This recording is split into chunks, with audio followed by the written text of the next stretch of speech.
nga sa kakulangan ng oras. At dahil nga sobrang trabaho ninyo, kaya halos wala ng panahon. And mabuti naman and you decided na magkaroon ng ganito. Now, marami yung mga katanungan ng mga tao, pati media, at isa sa kanila ay yung mga kritiko lalo po ninyo, sinasabi nilang, bakit naman itong administrasyon na ito nakapokus yata upang i-silence yung mga kritiko instead na yung mga mas mahalagang bagay ang asikasuhin. Ano po bang masasabi natin dito? You're focusing now more on the silencing your critics. I have yet to hear, I have yet to sign anything ordering the arrest or the silencing of anybody in this government, especially the critics. The fact that they are doing it every day only goes to show that I am giving them the time of their lives to just talk and talk and talk. Wala naman, it's an invented phrase kasi yung silencing. Pati yung kay Dilima, the entire country knows that. He has a pending case, no bail, is being detained, and everywhere I go, it seems to be that they were able to place the news in a wrong perspective that Dilima is being detained and she is a prisoner of conscience. But of course, lahat ng Pilipino, to us Filipinos, that's crazy because it's in court, it's being heard, and she had her days of explaining it to the public. Aside from that, wala na. Yun naman kay Trillanes, there are just only two of them. May nakita kasi si Soljan Kalida na mali. Pagka mali is mali. Hindi mo talaga makorek yan. And one of the glaring mistakes of the Aquino administration was to extend an amnesty. But the procedure was totally wrong in the sense that he just issued the proclamation, no particular names. It was a motherhood statement to cover the individual and any of the acts of the mutineers. Ang problema niyan, he designated Gasmin to investigate, and there was a committee. And that committee came up with the resolution to grant amnesty. On that basis, Gasmin wrote to the President that they are recommending amnesty. Correct. Walang problema yan. The problem is, after recommending, at the end of the narration, the narratives there, Gasmin signed the amnesty itself. You know, it is not possible to do that. Why? Because an act of pardon or amnesty is an act of state. It cannot be delegated to anybody but to the person of the President himself. It's not a circular that is being followed by the secretaries or a procedure prescribed by the office of the President. That ain't the case. Yung Presidente mismo, in the Constitution, exclusively grants him the power to pardon and amnesty. Look, why? You know, because the action now taken against him by way of a criminal complaint is a very serious one, rebellion. Had it succeeded, it could have overthrown the government. So that an act of pardon, an act of amnesty is always an act of state which cannot be done by a mere cabinet member. Especially if that cabinet member was the one or was one of those who investigated and made the recommendation and approved the recommendation himself. In other words, Mr. President, they're saying that the power to grant amnesty and pardon is personal as well as exclusive to the president. Yes, correct. It's an act of state. Just like the power to suspend the privilege of the writ of habeas corpus and to declare martial law. Yes, and to call Congress to a special session. You cannot delegate it to the executive secretary. In fact, Mr. President, your doctrine, the doctrine that you're initiating now, finds basis in the Supreme Court decision. In the case of Constantino versus Cuisa, GR number 106064, promulgated on October 13, 2005, it says, and I quote, "Nevertheless, there are powers vested in the President by the Constitution, which may not be delegated to or exercised by an agent or alter ego of the President." Justice Laurel, in his Ponencia in Villana case, made this very clear, and the decision quotes, "Withal, at first blush, the argument of ratification may seem plausible under the circumstances. It should be observed that there are certain acts which, by their very nature, cannot be validated by subsequent approval or ratification by the President. There are certain constitutional powers and prerogatives of the chief executive of the nation which must be exercised by him in person, and no amount of approval or ratification will validate the exercise of any of those powers by any other persons. Such, for instance, in his power to suspend the writ of the habeas corpus and proclaim martial law, and the exercise by him of the benign prerogative of mercy."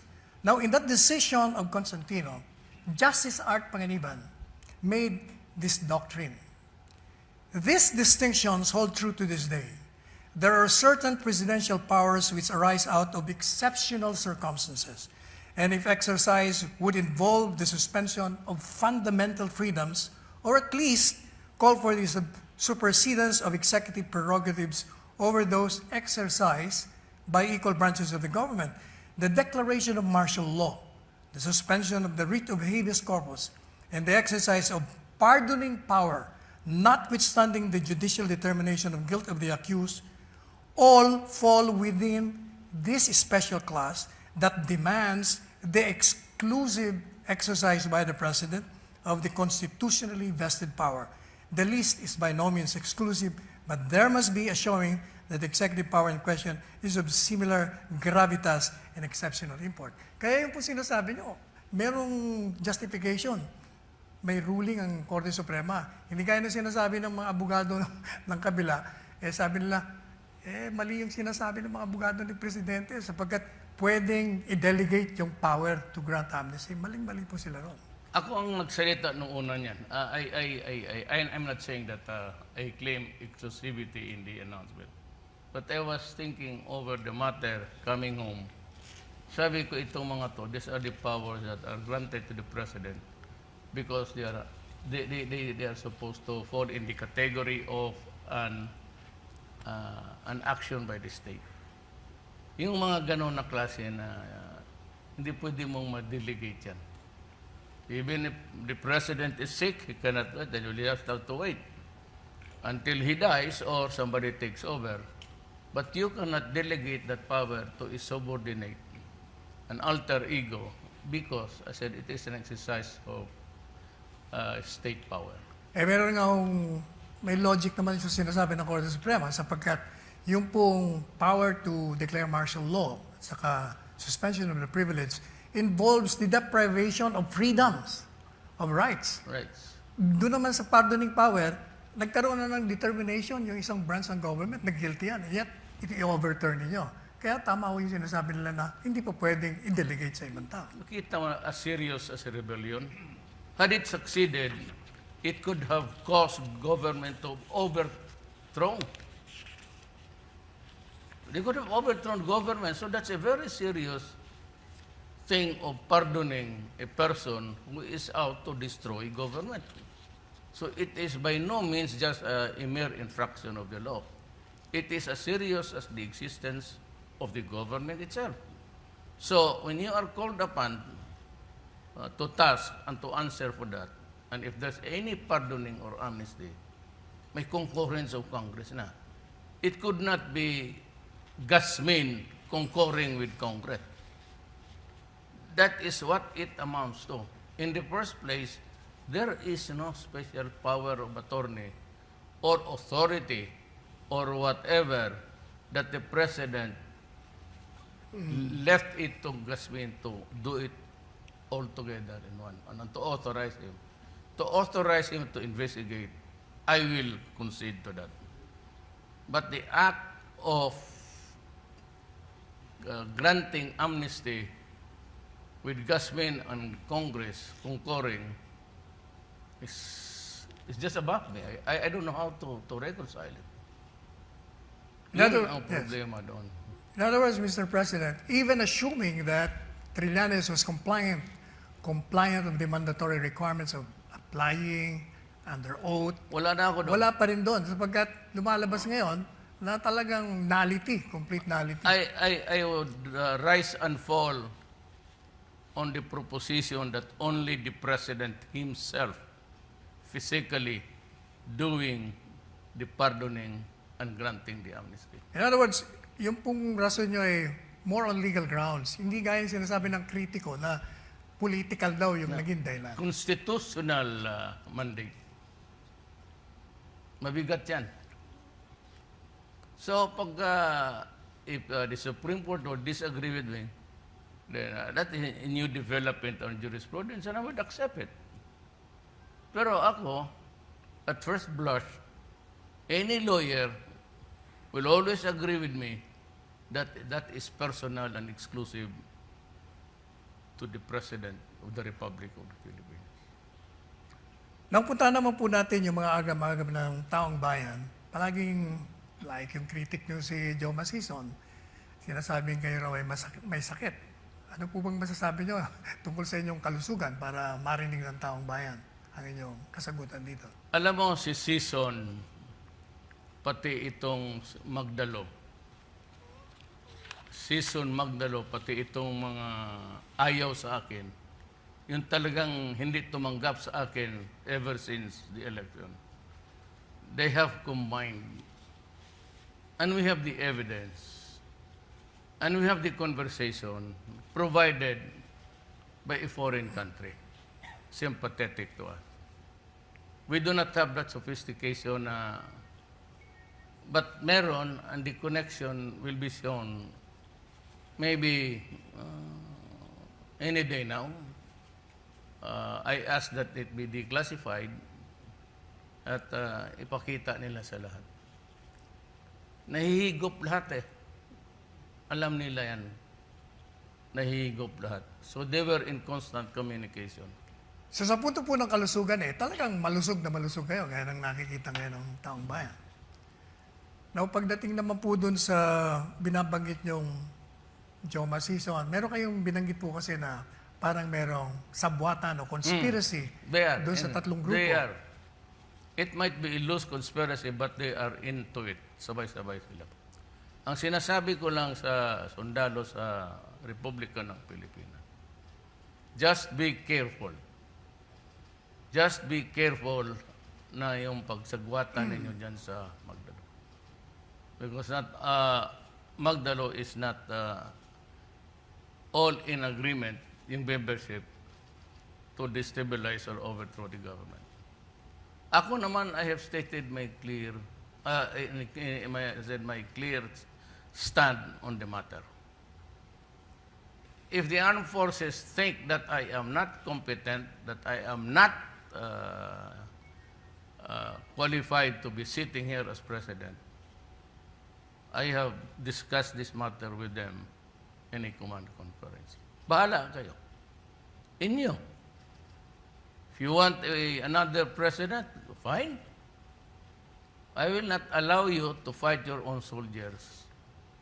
Kasi ako ang may walang tao diyan. Yung pulis pati militar, isa lang yan. So I would not allow my soldiers to kill another soldier or a policeman shooting another soldier. Kalokohan yan. Kung kayong mga sundalo, tignan ninyo, maniwala kay Trillanes, nabigyan kayo ng pangangailangan ninyo at yung hinihingi ninyo dumating sa inyo, Go with them. I urge you to go to Trillanes. Yung kayong may nakita at nakita ninyong may ginawa si Trillanes para sa inyo, go to them. On stage a mutiny or revolution or whatever. You are free to do that. As a matter of fact, I am encouraging you. Para tapos na. Trillanes, anong ginawa mo? Nagkalat ka, you committed, you rokos there sa Makati, nakulong ka, minumura mo lahat gobyerno. Ngayon, pinardon ka ni Pinoy, nandiyan ka na sa gobyerno, anong ginawa mo? Anong ginawa mo ba si Kunti na nakatulong sa sundalo? Ay sabi ko nga sa Marawi, bakbaka na, namatay na yung mga sundalo, pati yung mga pulis. Did I ever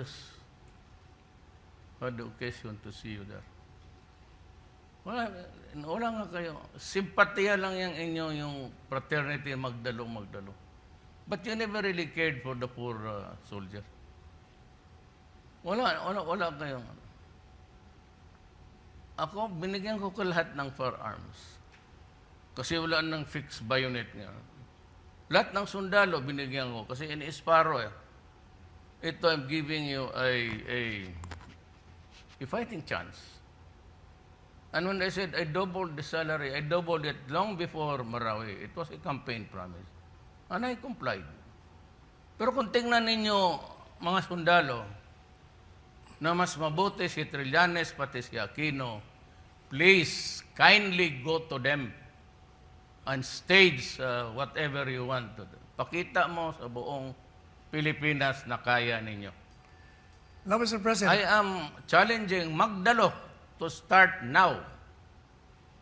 Sigurado ninyo na inyo ang sundalo, fine. Kung kayong mga general ang gusto, sige. Pakita natin sa Pilipino kung anong gusto ninyo. palagay ko po, maliwanag naman yung hamon sa kanila. Nakaugnay naman po doon sa mga rebelding komunista. Meron pumungkahe na since mukhang hindi naman naniniwala na sila doon sa national leadership ng komunista, sa grupo ni Joe Masison, meron pumungkahe na kung pwede raw bang ang local executives na ang makipag-dialogue sa Hindi, mga komunista? At the end of the day, wala mang resources on ito mga DSWD, lahat yan sila. But more importantly, the major players there would be the local officials. Sila yung malapit sa tao. Eventually, the leadership will wilt. Lalaya yan. Wala na kasi sila. There is no such thing as an ideology na komunista. Yung number one na Russia, doon ng Bolshevik, pati yung mga bright ng komunista, discredited. China, wala na. It's a capitalist country. Ano ba naman gusto nitong mga NPA dito? Except to kill. And they are complaining of human rights violation. But every day throughout the country, they're killing barangay captains, those sympathetic with the government. Pati sundalo, these are violations of, they are terrorists. Na sabihin mo, let's try to count body bags. Hindi nakalahati sa pinatay nila sa mga sundalo noon pa. Season should face a trial sa talagang pagnahuli. He's a terrorist, and as a terrorist, wala nang, I do not see any leeway or enough elbow room for him to move around.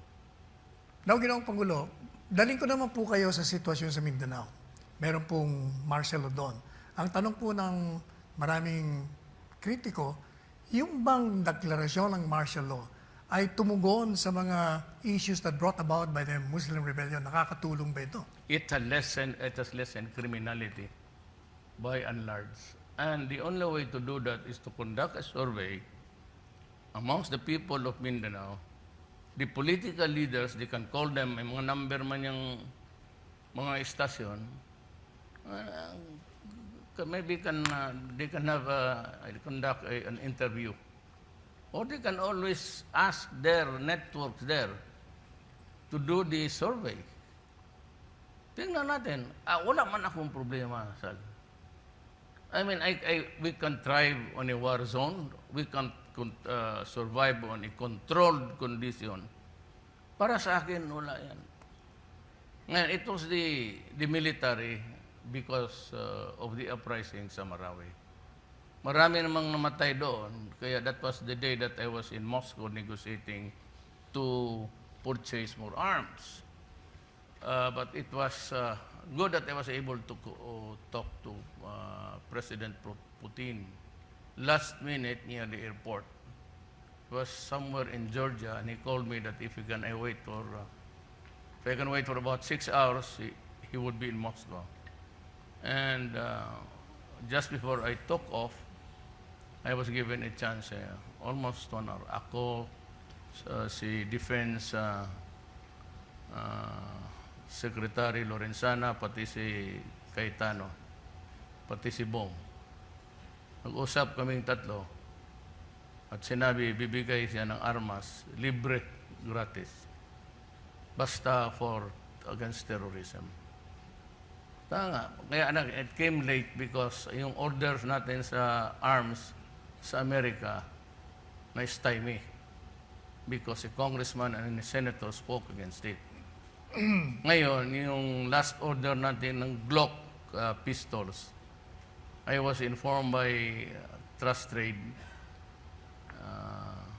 na pumayag na raw because yung dalawang senador pumirma na daw. I did not know that in America, a senator, a legislator can take part in the functions of the executive department. Legislation na talaga sila. But if you need a clearance to buy, that's something new to us actually. Yung ating sinusunod na constitution, which is very similar to their constitution. The fact that maybe they signed something to finalize the purchase. Ako naman din na ako interesado. Kasi medyo halos nabigyan ko na lahat sundalo. Few were taken from the soldiers violently, yung pinatay by mga Sparrow, the assassination. But by and large, it could give them the confidence of going around with the gun. Alam mo, ang army kasi walang baril. Walang sidearm. So they go out naked. And I did not like it. Kasi pinagpapatay yung mga sundalo ko parang aso. So sabi ko, this cannot go on. You have to go out, just watch for the Sparrow at the back, but use it to kill if you have to kill them. Now, Mr. President, may mga nakausap akong mga negosyante, mamamayan sa Marawi, Mindanao. At sinasabi po nila na mas kalmado sila ngayon na mayroong batas militar sa aire kesa noon.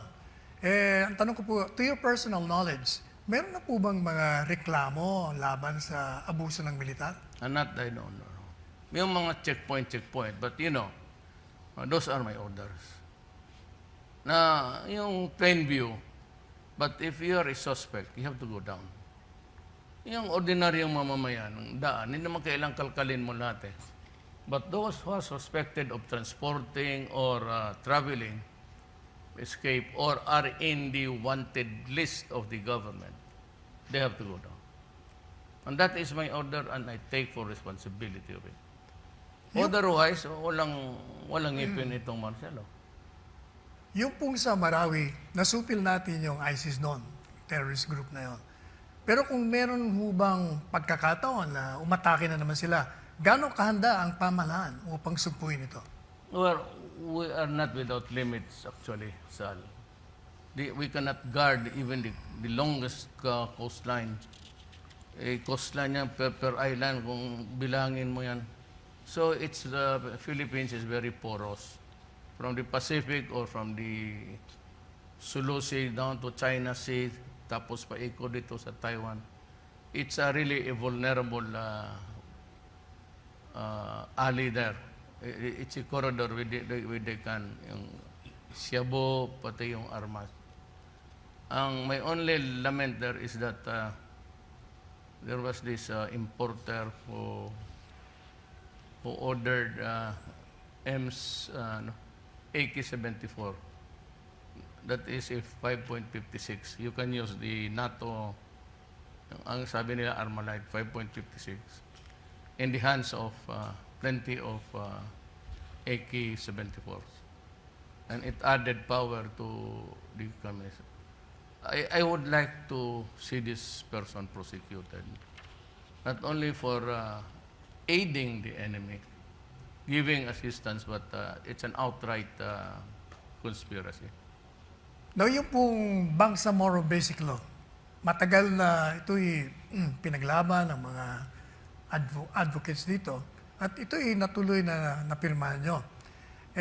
Ang tanong po ba, ito po ba ay makakabigay talaga ng solusyon? Sapagkat sinasabi ng mga ibang kritiko at mga taga-roon din, na ito hindi magbibigay solusyon. Anong palagay nyo rito? Well, it will not satisfy all Mindanaoans, and for those who are fighting, which correctly declaim as historical injustice, which is really true. They were the first Adam and Eve there. Problem is, this Bangsamoro law must pass, because if not, it would again create trouble there. It could be an irritation, it could be anger, it could be a way of just terminating all peace talks and going to war. Marami tayo doon. We have the original insurgents, revolutionaries of the Moro in Mindanao, which is purely territorial. Yung nawala ng lupa nila with the inroads and coming of civilization in Mindanao. Now, yun ang isa. The other is the insurgents who have become true blue, full-blooded revolutionaries. This time, it is not a question of territory anymore. It's a question of an Islamic world. Yan ang mahirap. And until now, they are massing nung nakaalis na. They are being pounded heavily in the Middle East. And they are looking for another headquarters. It could not be in Indonesia because fundamentally, puro man sila mo. There could be some skirmishes. It could not be Indonesia, Malaysia, kasi puro Muslim yan sila, and Brunei. The ideal area would really be Mindanao. There's a mixed crowd there. I think the Christians are predominant in number. So, if you want to kill infidels, as they proudly claim, an infidel is one who is not a Muslim. I hope that they would not, insist on that bankrupt and hollow ideology, because it could be a reason for a communal war, a bloodbath. Mr. President, meron pong mga lehitimong concern yung mga nasasakop ng Bangsamoro Basic Law. Gaya nila Normiswari, si Governor Sakurtan, sinasabi po nila na ayaw nilang masakop doon sa grupo ng nasasakupan ng batas na yon. Ano pong magiging solusyon ng ating Pangulo? There are areas of claimed by the Bangsamoro and incorporated in the law. For example, ang Basilan. Then you have Lanao. But Lanao, they're not is also included. Simply, Governor de Mapuro does not want it. He wants just the present situation to continue. So, there's a stalemate there. And of course, Miswari, until now, has really hung on to his horses. So, he's just waiting for the most opportune time to talk to me, and if not possible, then he can have his options. Hindi ko mapigilan. But in the meantime, I am talking with Ms. Wari. And because he's a man of his word, medyo kumpante pa ako ngayon. But there is always a time for reckoning. And they cannot wait forever. So somehow, someday, something has got to give. So that is how Mindanao is. Now, if we can talk to reason to prevail over everybody, it would be something like we will just all agree, and if it's acceptable to the others, we will create the Bangsamoro country and incorporate it in the Constitution as an autonomous region, maybe just like Hong Kong, China. Give it more leeway, and of course, the number one, alam mo, sa totoo lang, sino ba yung nagsabi legalize gambling? Mura ang bigas galing Sabah. Actually, kung hayaan mo lang ang ating authorities dyan, kung ang mga taga-Basilan lang, Hulo, Sumbuanga magbili ng bigas, sobra-sobra ang bigas kasi mura. So that's one option which I would like to talk about, not really to agree to it entirely, but talk about Sunny Dominguez, Pernia, and I don't know kung nandito si DTI, na kung magbili sila ng bigas doon, if they are allowed, walang problema sa gutom. Talagang mamura ang bigas doon. But wala tayong, we don't get anything there. I-barter nila, whatever it is, what arrangement, we'll just have to control the rice diyan sa mga Moro. Baka sabihin nila ginugutom sila. And the Christians who cannot really afford the rice. So there are really many options. Maybe just give me about, total nandyan na yung setup. I'll just set up the barter trade again. And up to Pulo or Siyasi, depending on kung papayag ang mga the finance people. Hindi tayo gawin ka-desperado kung if we allow the Moro. Ako kung talagang walang supply na totoo, but we have about 4.8 million metric tons. So, paano tayo magkaroon ng mayroon pang dadating na in-import? Yung iba, nandiyan lang talaga sa bodega. Ang sinabi ko naman sa mga trader, seems to be ayaw kong but left with no choice, and the lack of rice is artificial. The shortage is caused by man-made manipulation. I would not hesitate to. Kasi may bigas import man naman tayo, import. Hindi naman tayo naghinto hanggang ngayon. And more are coming. So why sabihin mo na nawala yung bigas? Kung tignan mo yan, it's in the warehouses. So ano pong ginagawa ng pamahalaan tungkol dito? Dahil sinasabi natin walang rice shortage, and yet wala silang mabili sa mga lugar na yan nga kanilang sabi dapat ko, bilhin. yung iba kinokontrol. They are back into it again. The bad practice of manipulation to make money at the expense of your countrymen. Yan ang ayaw ko. Kaya I do not want to exercise extraordinary powers there. You haven't seen me. Sino bang kinulong ko dito? Sino bang... Well, I threaten those who refuse to pay. Sabi na, diktador, in what way? Show me. Aside from yung campaign ko against drugs, kung yun ang basis ninyo, then I'm sorry, it will continue. Because if I renege now in my campaign against drugs, which is worldwide expansion sa lahat na, ang drugs natin is not controlled by the Philippines anymore. Bamboo Triad. Sila yung humahawak yan. That's why wala nang laboratories dito.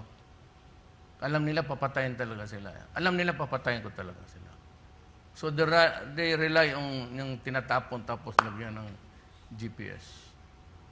Kasi yung dito, talagang yayariin ko sila. Wag na ako magtago-tago. If you destroy my country, I will destroy you. If you destroy our daughters and our sons, I will also destroy you. Yan lang. I will just return the favor. Mr. President, yung binanggit niyo po sa rice short, ibabalik ko lang ng konti. Meron kayong binanggit na kailangan i-raid yung mga warehouses at baka maraming nagtatago doon. Ano po bang latest ito? Have you ordered the raiding of these warehouses para malaman natin kung sino mga orders? Jason Aquino has requested that he be relieved already. And Relief from? said that he's tired and he cannot cope up with the laro dyan sa inside, which is always ordinary happening in government because we cannot be in agreement all the time. I will scout for a new one, and the only way is to import more. Mag-buffer ako. Ang sinabi ko noon, ang buffer ko, I need about 60 days of buffer. Ngayon, kung makakulang, I would simply open up Sabah. Ay, pag Sabah, pagbili tayo, sabi nga yung, I think it was Pino said that you would allow smuggling. Doon, yun pala ang ibig niya sabihin. Kala kong outright smuggling na anywhere. Sabi ko, we can always make arrangements. I can only say, you're allowed to buy your daily consumption, plus 7 days, plus 30 days, 365 a year, computed per family. Oh, you can import this much. Control lang. Sabihin mo, walang bigas, o sige. Doon, tag 16, 18. O, di bilihin ninyo. Bakit ko isakripisyo ang Pilipino dahil lang sa taxes kung wala namang kinakain? Mr. President, meron po ba tayong programa kaugnay doon sa... Kasi, ang pagkakaalam ko, kahit nung bata pa ako yung mga taga-ibang bansa, nagpunta rito, nag-aral kung paano papalaguin ang pagtanim ng palay. At sila, nung bumalik sa kanila, tayo na bumibili sa kanila. In other words, parang may problema tayo ng nag-produce ng palay dito sa ating bansa. Do we have any program to improve on this? Yes, in some places, we're doing it. Mayroon tayo dito ng mga new crops of quality. Ang problema talaga dito, weather. Also, you must reckon with, there's another one coming, by the way. It will hit you by next day, so better prepare to just take a break and lie down. Ganito kasi ang history. Gusto kong malaman ng Pilipinas. Right after the war po,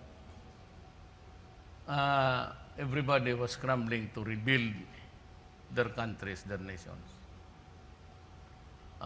We were second to Japan, they say. And they keep on hammering it until we became third, fourth, fifth. You know, somebody must understand, at the very least, that may binigay ang Panginoong Diyos sa ibang tao na hindi binibigay sa atin. And what is that? So, where everybody was rebuilding their nations, they also worked on the resources, natural oil. Indonesia struck oil, Malaysia struck oil. Brunei has plenty of it. The Philippines had none.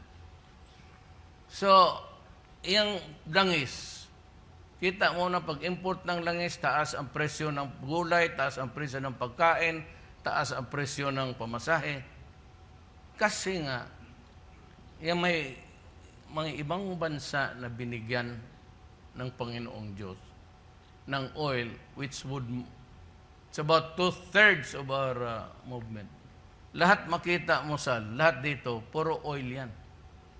You cannot, hindi mo ma-start yung machinery mo to build those kind of mga ganon. Itong lamesa, pati itong baso, without an equipment or a machine. Na kailangan ng Ang oil. makina niyan, anong ipinapaandar? The oil. Just like yung sakyanan, wala man tayo niyan. We do not have in abundance the supply of oil. We had to buy it. And we are always at the mercy of the international play of oil. And, hindi mo man narinig sa Indonesia, nagkaroon sila ng crisis doon. Because may oil sila. Yan ang hindi binigay ng Panginoong Diyos sa atin. Well, hindi yan ang explanation. But one of the things kung bakit ganito tayo. Kaya kung may oil lang tayo, di na tayo mag-import, magamit tayo ng oil natin, so it constitutes about how much pamasahe, pagkain. Ang second dyan is I am ordering the police and the military to dismantle all checkpoints. Lalo na ang military to enforce kasi sa bukid sila. Kasi may mga DNR, of course, with due respect to yung mga NFA, yung mga way, yan dyan ang nakawan eh. Diyan yung magbigayan, tapos added to the cost of it. Pagdating dito, mahal na. If I can just have my way, na if I can travel tapos all the way to the Lantern Birth of Luzon, tignan ko lang kung ano pa. Sinakasabi ko sana, hayaan mo na, you fight the communist on the side. Kung wala ka namang makitang sundalo dyan sa highway, bakit ka you do these skirmishes outside kasi it would affect the economic life of the country. Pag handyan pa yung mga Bureau of Fisheries, lahat yan, pati yung NFA. Kaya recently I ordered the relief of all dito sa Nueva Ecija. And pinakausap ko yung mga tao, Pilipino, some Filipino people, just to report it, and I will, nandyan yung 888 eh. Ano mo lang, ilagay mo lang kung saan, lagyan mo ng pangalan, pag hindi, report mo lang, and I will call the police maybe there, or the appropriate agency to do something about it. Now, Mr. President, ang pangunahing suliranin ngayon ng ating mga kababayan ay yung pagtaas ng presyo ng mga bilihin.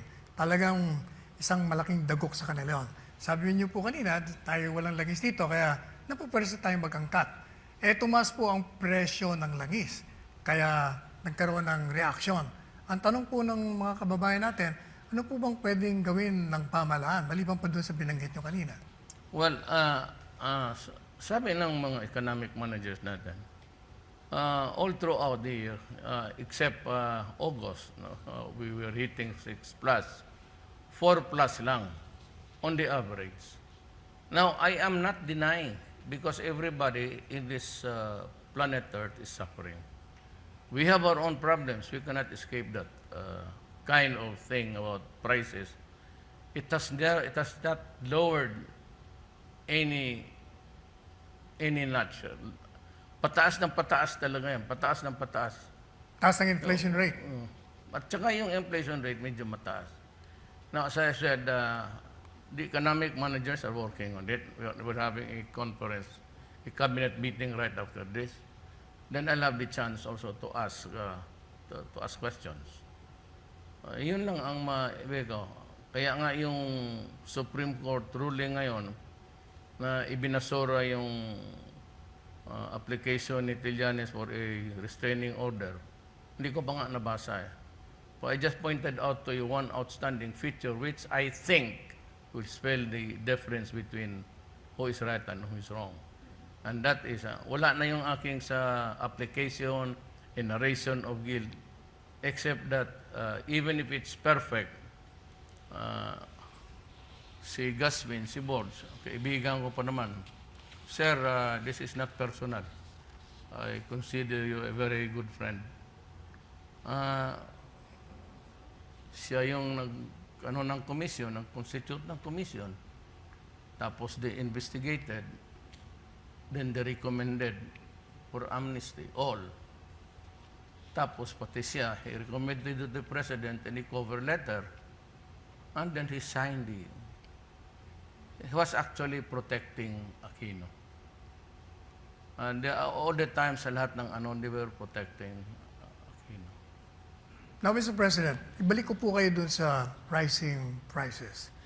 Is it reasonable to assume and to assure the public na dahil may ginagawa naman tayo, na pansamantala lamang itong paghihirap nila? Yes, as I said, maybe they would view it as an act of desperation. But it's not, because the shortages are always there. The economic life of a country cannot be all beds of roses. So, marami akong option. Hindi wala namang hinto yung importation natin. But if worse comes to worse, I will open Sabah. Ayan talaga, free for all na. Busog lahat. Mura eh. Ngayon, kung ipagbili mo dito yan sa labas ng areas of Tawi-Tawi and Olo, malulugi na tayo. Pero ngayon, ang gusto ko, which I have been advocating day one, sabi ko yung tarification. Alisin na lang yan, free for all, anybody can import. That is why I'm going for somebody, may hinihintay lang ako na tao. I think they will be retiring something. I want this guy because he's honest and I believe in him. And he does not do anything bullshit. So, ilagay ko yan dyan. And, yun. All he has to do is to execute is just to implement the orders of the economic manager. I may recommend to Congress the abolition of the National Food Council. It has not done any purpose and it's not good. It only hinders the operation. Kasi it should be just handled by one man with the best interest of the nation in his head. You need not have 4 or 5. Isang tao lang. Gusto ko, kung negosyante. Even if he's Chinese, if he's adept to that kind of job, then he can have it. Pero may hinintay lang ako because I want also they would be retiring in succession in the coming days. I can choose and utilize the others also. Now, Mr. President, may I call your attention to your crusade against drugs? Despite your passion and dedication to dismantle the drug menace in this country, sabi nyo nga, talagang walang tigil ang pagpasok. Ang tanong po ano bang pwedeng asahan ng gobyerno o ng tao kaugnay sa programa natin laban sa droga? Meron po ba tayong masasabing malapit na o talagang matagalan to hanggang matapos ang termino ninyo? Look, drugs, just like in America, historical yan. If America, the most powerful country in the world with all the equipments and gadgets, they're ready to raise their hands up. They cannot even control sa inyong lusa, just in the border. Tayo pa, we are guarding the high seas, and how do you count the many ships that you have? So it's really a hard fight. But because it is the lure of the money, the greed, they will continue. But just to tell you, somehow, ang law and order dito, lalo na yung sa petty, the crimes on the streets is nag-lessen. As long as sunod lang yung pulis, walang tambay, wala na yung sabi na bahala na yung korte magsabi illegal. Basta sabihin lang, if you have no business there, do not drink in the sidewalks because that is. And if you're just standing there drinking or sitting down or squatting, I will kick your ass. Yan. Tapos yung mga bata because they are the couriers. It just lessen the criminality in the streets of Manila and other places. Pagdating naman po doon sa ang palaging nangangalandakan ng mga sinatawag na human rights groups, na yung mga pulis natin ay inaabuso ang kanilang kapangyarihan sa paglaban sa droga. Ano po bang pwede nating sabihin sa kanila? Mayroon dito mga pulis na sa droga talaga. Yan ang problema. And that is really the headache also of Albayalde. So, sinabi ko naman na pag nandiyan ka sa droga, ikaw yung mauna. And true enough, we're doing it. Hindi ko lang masabi. But pagkatapos nito, sabihin ko kung sino. PDEA, mayroon rin.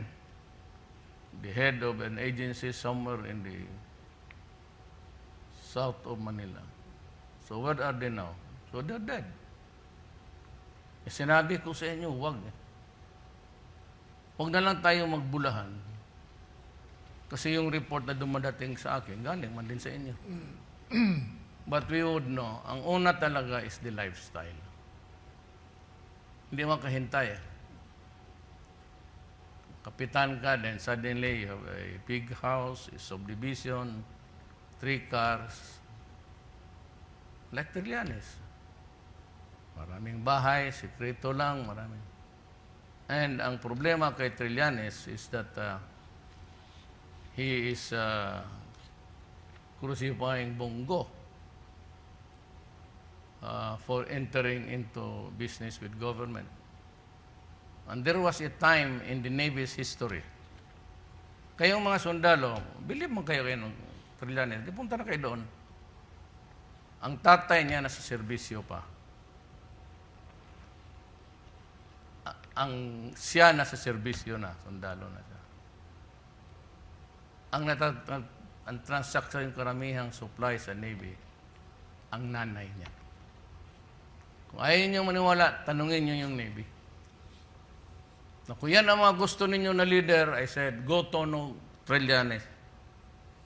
If that is the kind of soldiers na gusto ninyo, sumampa na kayo doon.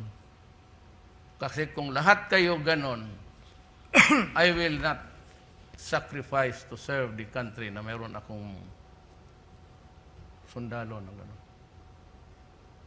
Now, Mr. President, in relation to your fight against corruption, some time ago you expressed not apprehension, but exasperation na parang yung korupsyon hindi matigil-tigil. Marami na kayong tinanggal sa miyembro pa ng kabinete na malapit sa inyo. Tinanggal nyo na kahit mga kamag-anak, mga fraternity brats. Pero parang hindi masawata ang agos ng korupsyon. Ang tanong po ano kaya ang nagbibigay hadlang upang maging matagumpay ang iyong laban sa korupsyon? What constraints? Well, the only way is nandito na ako. Maybe I have reached the limit also of my persona. Hindi popularity. May persona hanggang dyan lang ako. So, yan ang masasabi ko nga. Itong noon, yung sa last command conference, I already had a copy doon sa AFP, ospital ng mga sundalo. Tapos binibigyan ko yan ng 50 million each. Ang AFP pa yung bilo na, 2 ospital yan para lang dyan sa medisina. At ang PGH binigyan ko ng 100 million. That was the eternal complaint of the doctors there. Sabi ko, would 100 million suffice? Ang sabi nila, ano yan, Mayor? Taunan? Sabi ko, no. Siguro ang taunan was 36 million. Sabi ko, every month, para lahat na makatao makatikim ng gamot. Every month, tinawagan ko ang PAGCOR. Lahat ng kikita niya, ibuhos niya dyan. Ang AFP, binigyan ko ng 50 para sa mga retired. Yung 2 ospital nila, tag 50-50 para doon sa nag-retire, yung medication. Right after Marawi, I released 500 million for intervention lang sa mga sugat nila, prosthetics. Mr. President, Ngayon, kung sabihin ninyo wala akong ginawa, ano ang kasalanan ko? Kasalaban ko si Trillanes, magsimpatiya kayo? Kung ganun kayo klase, doon kayo. Doon kayo. Sinabi ko naman sa inyo, just tell me. The major commanders can come here and we'll have coffee. And I'll say, sige. Inyo na. Gusto ninyo, inyo na. Then let us see how you do it. kaugnay po, Mr. President, ang sinasabi niyong mga ginawa niyong pagbibigay ng benefits sa armed forces. Meron po bang programa ang pamahalaan doon po sa mga special children, handicap? Kasi nakikita ko walang facility rito para doon sa mga ganitong uri ng tao sa ating bayan. Meron po ba tayong programa tungkol doon? Meron, sabi ko, PGH. They have 100 million a month. Can just imagine. Maubos kaya nila yan? Kung maubos nila, di lahat puro medisina sa tao, hindi maligaya ako. Until I'll add more. I'm referring, Mr. President, doon po sa kabuuan ng Pilipinas. Oh. Kung bawat probinsya meron tayo. We have that. And I said, yung gusto ko yung prosthetics, yung titanium. Magaan. Hindi yung parang plastic. Wala na yan. Ayaw ko na yun. Kaya nagalit nga ako minsan yung kakabulshit ko lang itong sanaya. Yung inalis ko lahat yung mga tao doon. Dito na naman yung report ng medisina ng sundalo na ghost delivery. Wala, basta bayad lang pero walang dumating ng medisina. Ngayon kung yan ang magmalasakit si Trillanes ayon ng ganun, doon kayo. Never mind me, I can survive. You can kill me, you can oust me. Sige.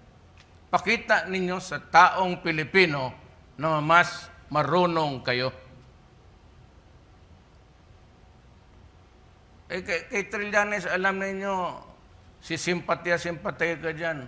Ang inisip niya, sarili niya. Noong panahon ni Aquino, nandyan na siya. Anong ginawa niya? He traveled to China 9 times. Yan nga ang ni Paeldon eh. On his last visit, we lost the Scarborough Shore. Kinabukasan. Ako naabutan ko ganun lang. Ayaw ko makipagira kasi ang unang mamatay kayo na walang laban.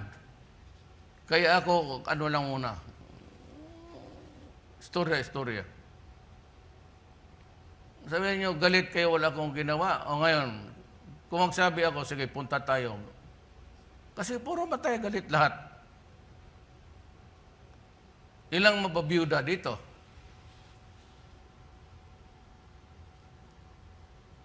Kaya kayo pabilib dyan sa just because military, mista.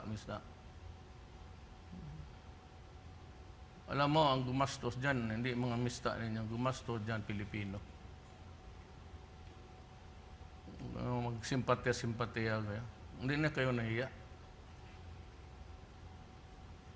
Mr. President, yung relasyon natin sa China, kamakailan meron silang mga pahayag na mga medyo hack. Ayaw nilang yung mga aeroplano natin lumilipad doon sa Okay, sa kanila. nag-away kami.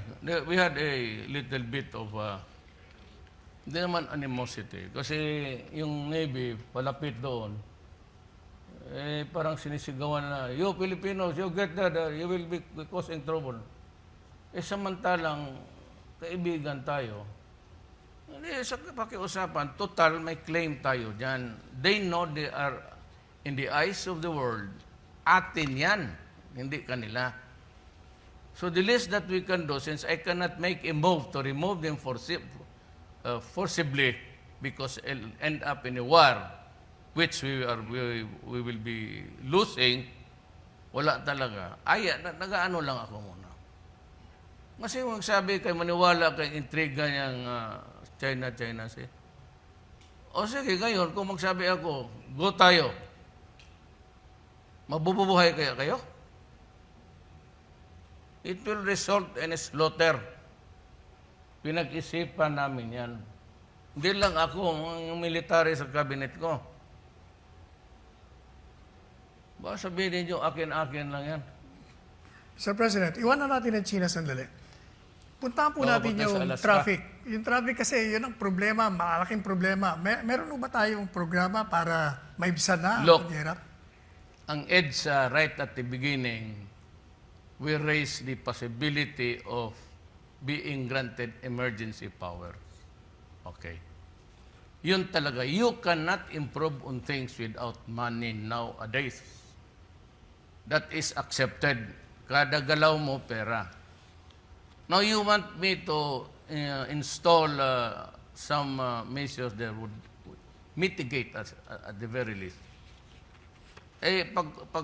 Paglabas lang, ang unang lumabas sa newspaper, instead of baka tawagin kami or they would have a dialogue kung anong gawin ninyo sa emergency powers, how much are you going to borrow, and what is the purpose of this and that. Ang narinig ko, hindi, malaki ito, para this is prone to corruption.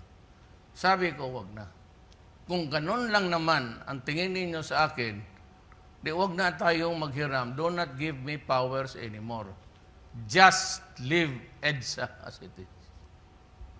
Ayan. Yun ang promise ko nga, EDSA, that I will, ano ang gagamitin ko dyan? Laway ko? Pero kung marinig mo na sana, hindi, malaki ito, corruption lang ito. Kung wala kayong tiwala sa akin, hindi, wag na. Ako na ngayon ang tumanggi. Ayaw ko na. From EDSA, punta natin ang Boracay. Matagumpay ho ba ang rehabilitation ng Boracay at talaga bang bubuksan na ito? I don't know. I will wait for the recommendation of the speculation that there will be a soft opening or something like that. But I leave it to Anyo, si Mato, and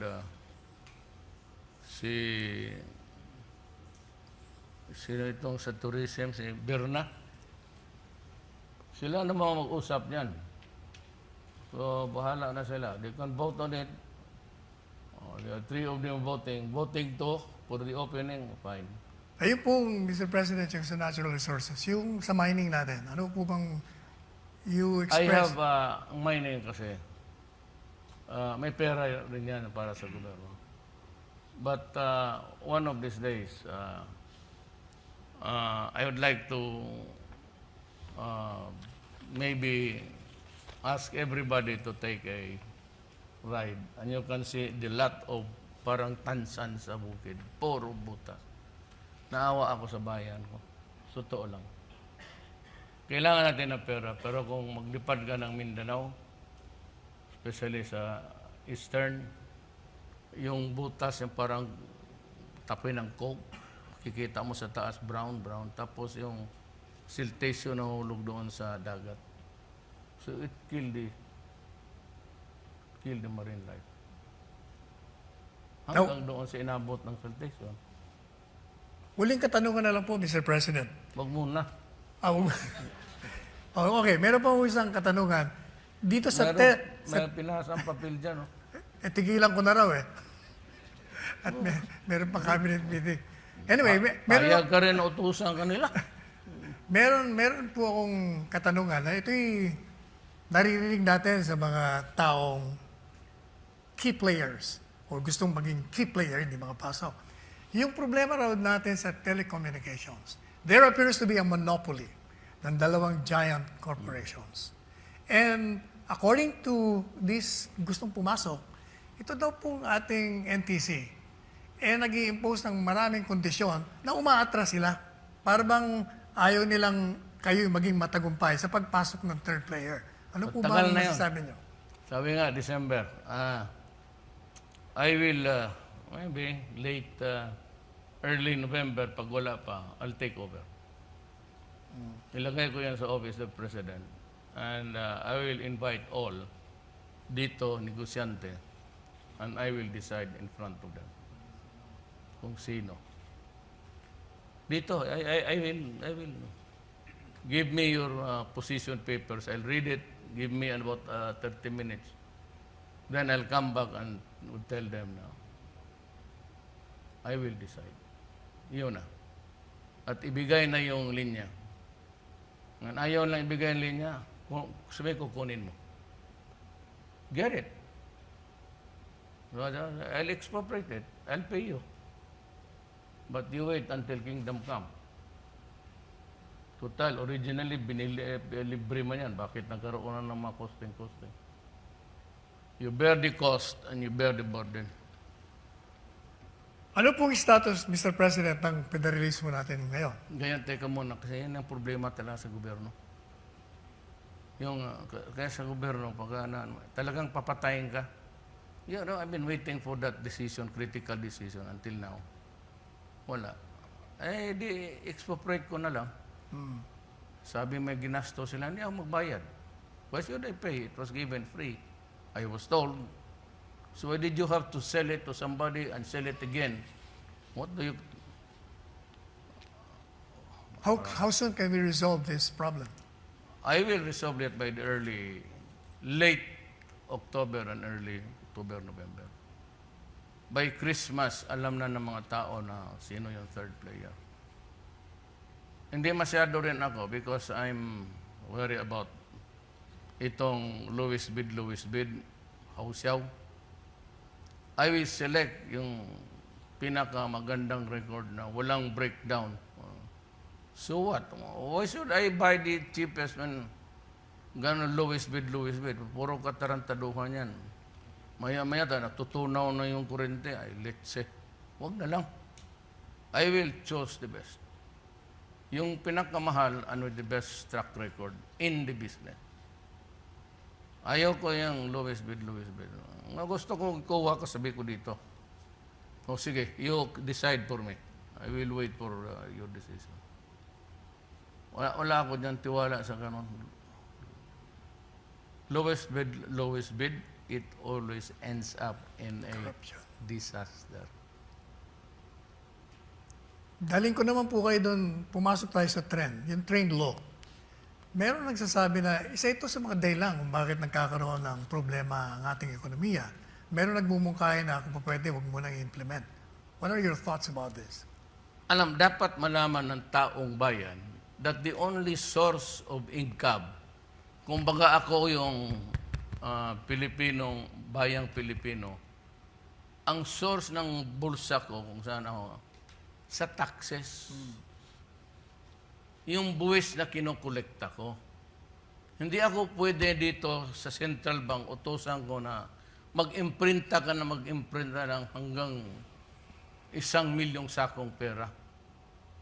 Because tayo, kung ano ang kayamanan ko, kung ako sabihin, ako ay may isang hektarya lang, puno ng durian, tapos puno ng mangustin, pagkatapos at the end of the day, yan lang ang kikitain ko. Samantala, yung iba, may 100 hectares, puno lahat, nandyan na lahat, mas makikita. So, mas mayaman siya kaysa atin. So, yung aking income ko, pati income niya, kasi mas marami siyang napabili, mas maraming eroplano, barko, wala man tayo. Yung telepono nga, kailangan pa na sa labas. Hindi, gastos ng tired gastos, wala naman tayong kinikita. Kasi ang pera natin yan lang. O yan. Ngayon, yung ekonomiya mo is, ilang pera ang maimprinta mo. Ang pera ang maimprinta mo, kung ang negosyo ko, 50,000 lang. Ang yan ang value ng economy ko. So, itatali ko dyan sa 50,000 lang ang Ngayon yung iba, Amerika, tag 500 hectares, punong-puro sila. So mas marami silang maimprinta. Good for 500 million. Ganoon lang ang simple pagtingin ko. Ang ang balor mo, ilang Pilipino may trabaho? Ilang ang Pilipinong walang trabaho? Ilang Pilipinong may kumikita? Ilang eroplano ang napabili natin? Ilang barko ang nagawa natin? Ilang factories ba dito? At ilang Pilipino talaga ba may sweldo lahat? Pagka gano'n na may sweldo, may factory marami, mayaman tayo. Napapabili tayo. Tayo sige lang bili sa labas. Kukunti pa lang ngayon ang export natin. Kaya tayo na tumatawag ng mga investors. Dito kayo magnegosyo para ang tao may trabaho. At yung finished product, i-export. Sila yung may-ari, pero tayo may cut dyan. Yan ang ibig sabihin ng ekonomiya natin. Simpleng pagkasabi lang. Ngayon wala masyado tayo. Nandiyan pa yung KMU, sige strike. Strike nila, di magsara. Sinong magutom? Pilipino. Kasi kayo nagpapadala ng... Ayaw ninyong humintay kasi alam ninyo walang pera. Walang negosyante ngayon magpapasok na after 3 months mag-strike kayo, malugi yung kapital niya. Kaya yung mga tao na yan, nagsibatan. Kasi sa China, walang strike. Wala lahat. Trabaho lang. Dito, marami, yung mga left, sinakyan ng mga komunista, hindi ninyo alam, kita mo dyan sa daan, ano ang purpose niya? Pangsira. Ayaw magtrabaho. Gusto magsali ng strike. Adi ako hanggang dyan lang. At pagdating ng araw, sa gabi sabihin ko, sinabi ko na sa inyo, anong gusto ninyo? Hindi ako Diyos. Kailangan ito hirap ng lahat. Ngayon kung gusto ninyo maniwala dyan sa komunista, kasi alam mo naman ang komunista, gustong mag-take over sa gobyerno, itong Malacanang. Yun dyan sila. Armed struggle. Pinapadaan sa armas. If that is what you want, magpatalo kayo dyan sa mga ganon, sasama-sama kayo, edi kayo. Total, pagdating ng panahon, ako may savings ako, kabili ako ng bigas. Kayo, di kausapin ninyong military, magkunsabo kayo ni season. Basta yung yellow na yan, may grupo dyan, nakadikit kay season. At si Trillanes may personal contact. Alam na ng military yan. Kaya ninyong mga, gusto ninyo, mayroong intelligence yan, every unit. Tanungin ninyo kung ano ang nangyayari. Bakit? Gusto lang mag-take over. Bakit? Sayo, mas gwapo daw siya. Pero ang baba ng, ano man matutunan mo sa Sus Mariusep? Nung nag-ano ka sana sa Wharton, mag-seminar kagaya kay Rojas, bibili pa ako sa po. Yan lang ang level of thinking mo. At ako pumasa dahil sa tatay ko, uy, loko-loko, hindi ka turpe.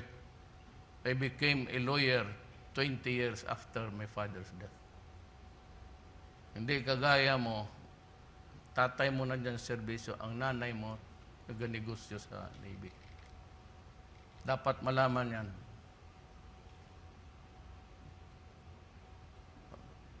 Sir President, balik po tayo sa ekonomiya. Yung build.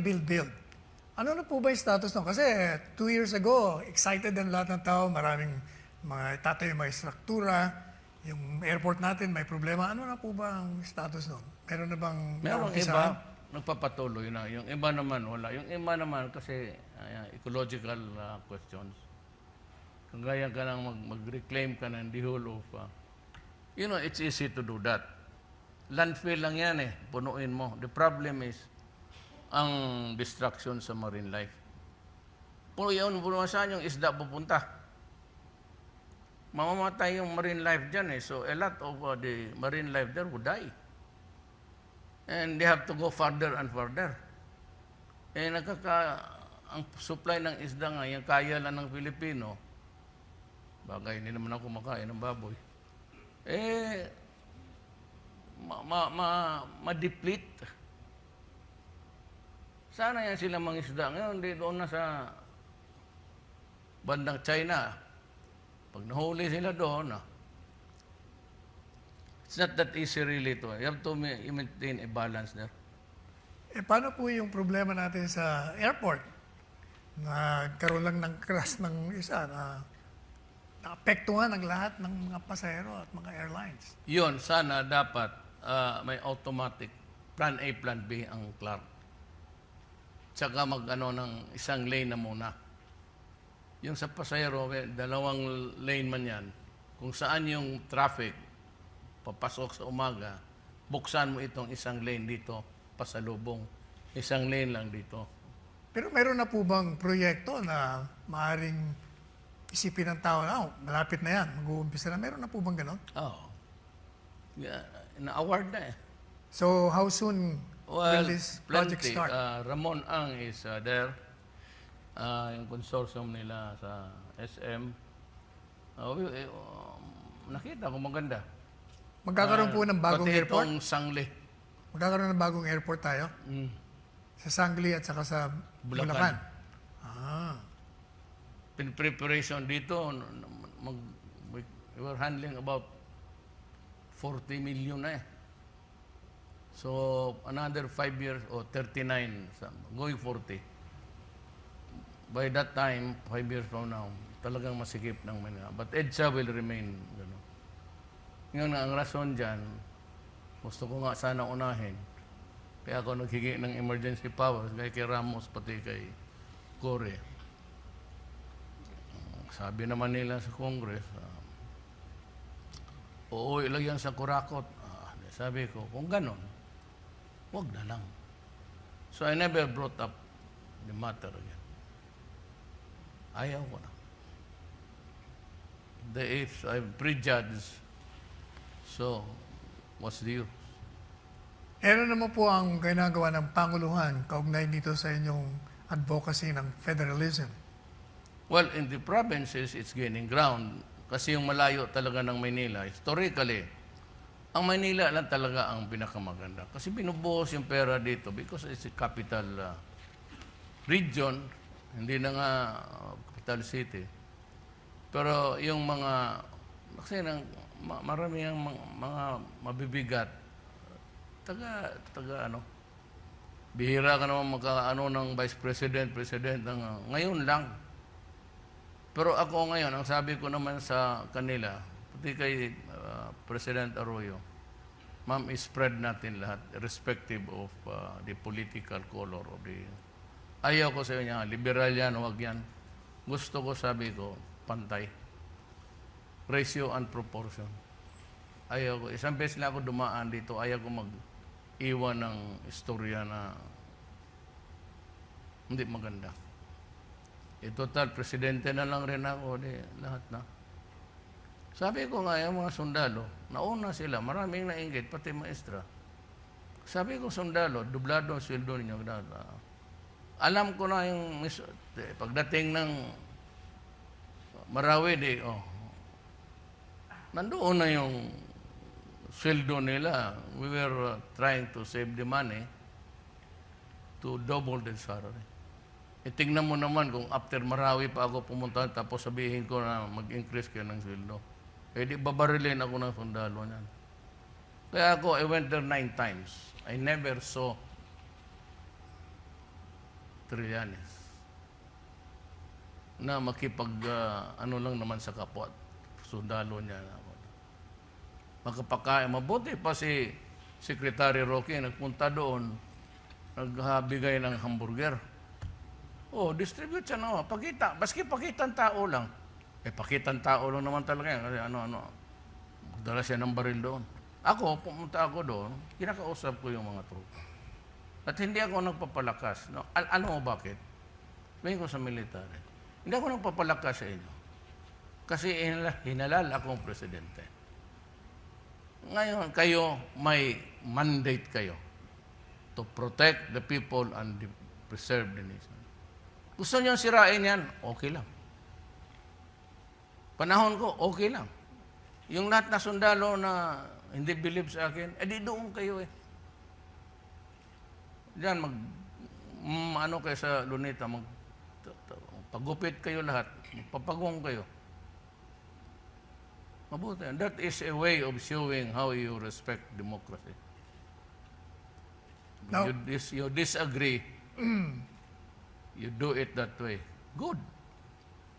Mr. President, I remember during the campaign, meron kayong binanggit na you're for the amendment of the Constitution, whether by Constitutional Convention or Constituent Assembly. Para ho naantala yata. Parang wala na narinig ang tao. Ano ba nangyayari dito? It's pending. Well, there's a time for everything. I've been going around. I suppose that you cannot convince everybody at one time that federalism is good for the country. It might help. It cannot guarantee prosperity kaagad. But it might help distribute the wealth of the nation amongst the local units who contribute to the national upkeep.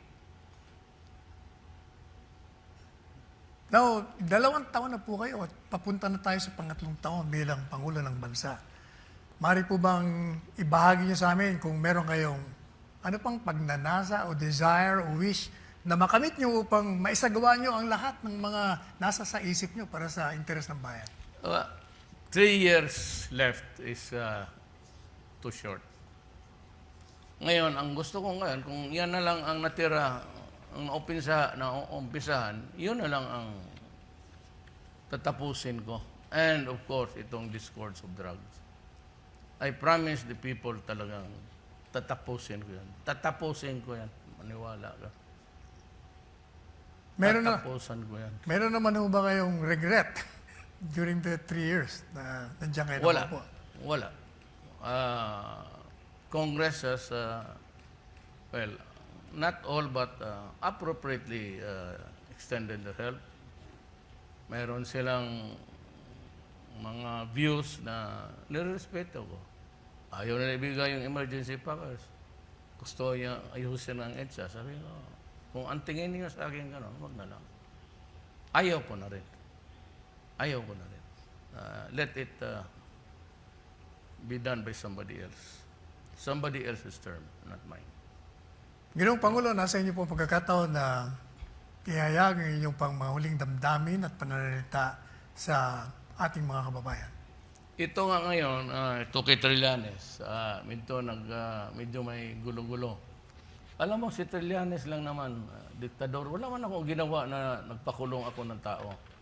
Matindi ako sa droga. You differentiate from a dictator, yung absolute power, at saka yung desire ko to protect your children and the country. Kaya sabi nila, diktador ako. Lahat naman yan, ang pulis naman ang inorderan kong gumawa. Ang sabi ko sa pulis, if your life is in danger, or if you yourself, the police or the soldier, are in danger of losing your life in the fight against drugs, kill them. Huwag ikaw. Manghinayang ako. At kung ikaw ang magkakaso, sinabi ko, sagot ko kayo as long as it is in the performance of your duty. Pag nagkakaso kayo, sinabi ko, ako ang bahala. You will have the same salary. I will see to it na kikita ka pa. May sweldo ka.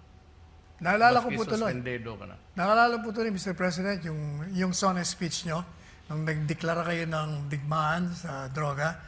I remember exactly what you said. Ang sabi nyo, those who will abuse their authority will have hell to pay because you are worse than criminality itself. Yun ang sabi ninyo.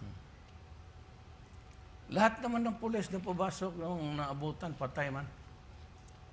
Pedia, ganun rin. Hindi ko lang masabi dito kung sino. Pero malaman rin ninyo yan. Noong mga pedia na namatay, sabi ko nga, kayo mauna yan. Putang ina kayo. Sabi ko mauna kayo. Ngayon, kung kaya ninyo itong mga trabaho na ito at ipagtanggol ninyo yung bayan, Sabi ko yung sa mga sundalo ni Trillanes, if you think that he is the brightest military man there about, di sige, magsama-sama kayo. Go. I encourage you. Go to him. Ngayon na. Huwag na ninyong hintayin pa. Pakita na ninyo ngayon.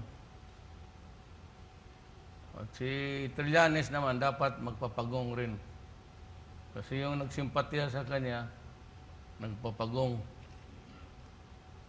Tignan natin kung gaano ka kintab yung mga ulo ninyo. Mr. President, ano naman po ang mensahe niyo sa ating mga kababayan? Well, I said, I'm trying to govern the way I promised. Una, nakinig kayo dati sa Pilipinas. In the presidential debates, I was the first to finish. Why? Because messaging lang ako.